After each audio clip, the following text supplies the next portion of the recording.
Terus kita mulai jalan menuju ke pedalaman. Terus aja capek banget ya rasanya. Rasanya tuh udah udahan aja, pengen turun. Tapi gengsi kan. Nah terus saya terus berjalan sama Kak Uli sampai rasanya udah mau pingsan. Begitu mau pingsan, saya duduk dulu, kata Kak Uli, jangan diterusin.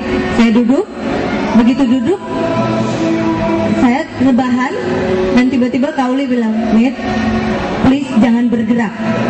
Jangan bergerak kenapa? Ternyata di kepala saya lewat ular, saya nggak tahu. Jadi ini benar-benar fenomena yang baru untuk saya. Saya masuk ke dalam hutan, ke Kalimantan segala macam. Lalu kita terusin lagi. Lalu di sana ketemu sungai. Di sungai itu kita harus berhenti dan kita harus mencuci muka dan mandi dan segala macam dan pengen sikat gigi juga ya. Itu katanya, oh nggak boleh pakai odol, nggak boleh pakai sabun, nggak boleh pakai shampoo apapun ya. Terus saya mulai kok kayaknya ini kok kenapa ya, maksudnya ternyata selidik punya selidik. Saya riset, saya tanya kepada orang-orang pedalaman dan ada kepala sukunya.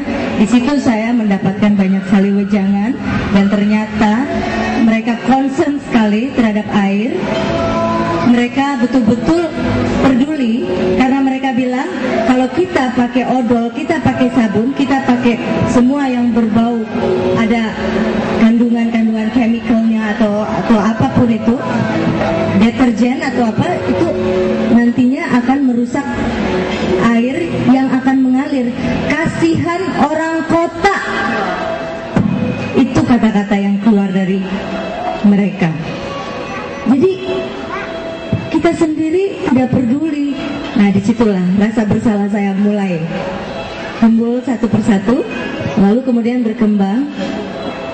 Kenapa saya selalu ingin memprotek air, kenapa saya ingin sekali menanam pohon.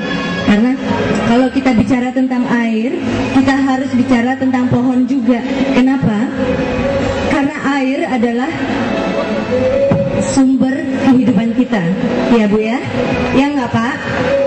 Nah, sedangkan mata air itu apa Bu? Ada yang tahu nggak? Ada yang bisa jawab nggak mata air itu apa? Julukan daripada mata air itu apa? Ada yang bisa, Adek? Mata air sumber kehidupan, betul. Ada yang bisa jawab lagi nggak?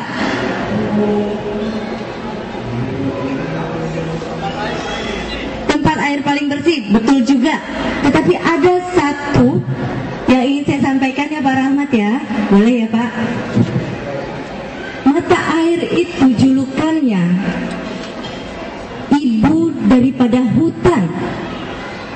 Jadi pada saat kita bicara tentang air, mata air adalah ibu daripada hutan.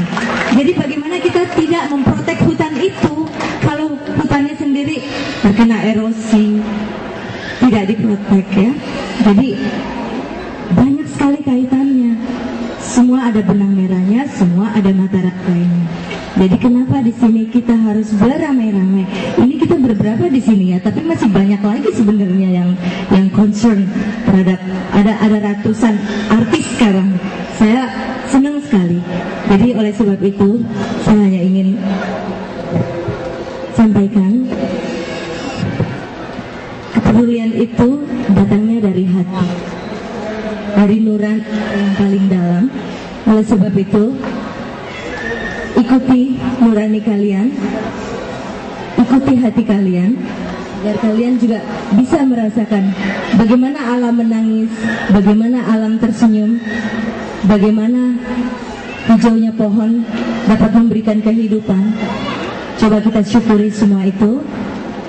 Seorang artis tidak akan bisa menjadi artis yang besar pada saat dia belum bisa menghargai alam.